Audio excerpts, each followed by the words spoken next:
So, how do people start taking supplements randomly, essentially?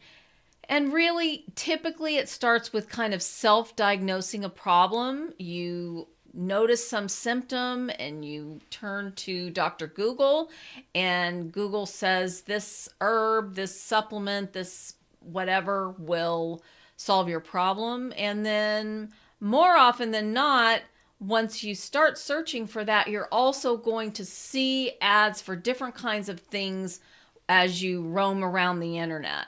And so it can be very important to really take all of the information into consideration and then run it by your trusted person that is guiding you with your individual protocols so that you really are not just consuming things that in the light of day, taking the big picture into consideration, don't make sense. Oftentimes, we misinterpret what we're reading, particularly on the internet, because they're not taking everything into consideration.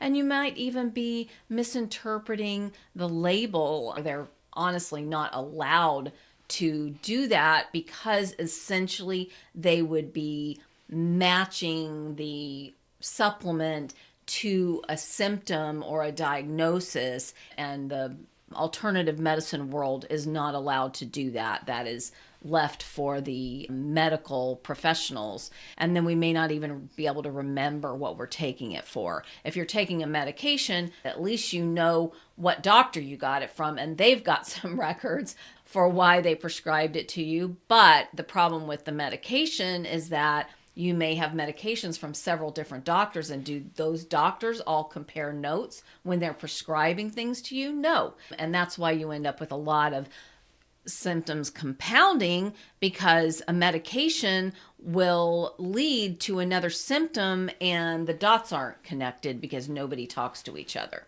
So the next thing I will say that's kind of a myth is that more is better. When you take supplements that aren't necessary, it adds toxicity, and that causes internal stress. This is an example of one of the countless ways stress creates symptoms and other health issues, especially during menopause. I'll show you how to manage the toxic stress that's sabotaging your efforts. You can eliminate the symptoms that seem to be piling up in midlife naturally without medication, crazy diets, intense exercise, crazy supplement routine, or any other unsustainable lifestyle hack.